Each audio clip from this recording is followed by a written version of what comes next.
रामकृष्ण हरी. ज्ञानेश्वर माऊली आणि श्रीकृष्ण हे दोघेही जनसामान्यांच्या कल्याणासाठी आलेले आहे आणि दोघांचाही जन्म एकाच तिथीला आहे. आपल्याला माहित आहे की श्रीकृष्णाने त्यांच्या आयुष्यामध्ये सामदान दंडभेद सर्व काही साध्य केलेलं आहे, परंतु शांतीचा मार्ग अवलंबण्यासाठी ज्ञानेश्वराच्या रूपानं श्रीकृष्ण अवतरले. आपण याचा प्रत्यय या कवितेतून घेऊया. कवितेचं शीर्षक आहे ज्ञानेशाच्या रूपी येई मी. एक जन्म हा अपुरा पडला, कार्य पुढे न्यावया.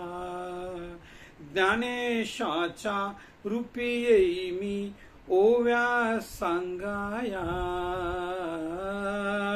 बालपणी मी अनुभवली ती गोकुळीची माया. गोप गोपीची मधुरा भक्ती क्षण क्षण चाखाया. दही दूध लोणी संकेताचे, दही दूध लोणी संकेताचे अमृत हे खावया. ज्ञानेशाच्या रूपी येई मी, ओव्या सांगाया. श्रीकृष्ण सांगतात, दुष्टाशासक सज्जन रक्षक ही माझी साधना. सुदर्शनाच्या चक्रामधली सत्वगुणी भावना.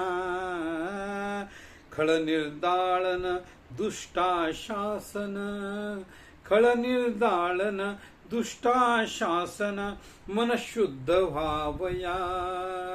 ज्ञानेशाच्या रूपी येई मी, ओव्या सांगाया.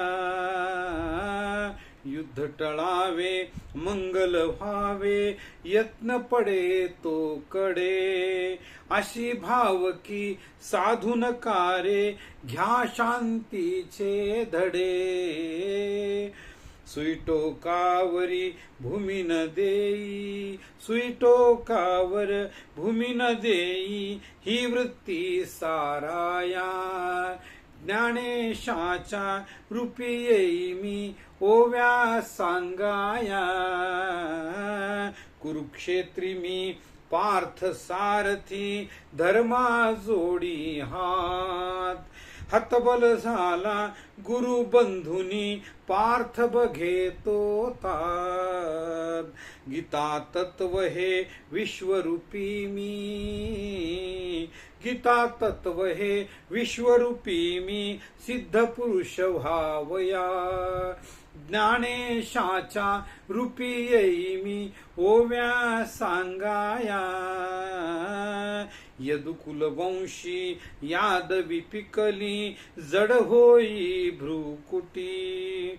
विविध रूपानी कार्य करूनी, थकलो मी शेवटी. जरा हाती त्या बाण लागता, जरा हाती त्या बाण लागता संपविले कार्या. ज्ञानेशाच्या रूपी येई मी, ओव्या सांगाया. आता ज्ञानेश्वर माऊलींचं कार्य. उर्वरित हे कार्य कराया, अवतारी होतसे. पूर्ण ब्रह्मरूपी शांत वृत्ती घेऊनी प्रगटी असे.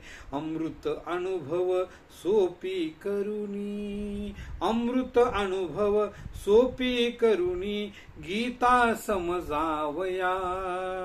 ज्ञानेशाच्या रूपी येई मी, ओव्या सांगाया. समजून घ्यावे जीव कार्य हे, अवतारी जाहलो. ज्ञानेश्वरीच्या पानोपानी मीच उभा राहिलो.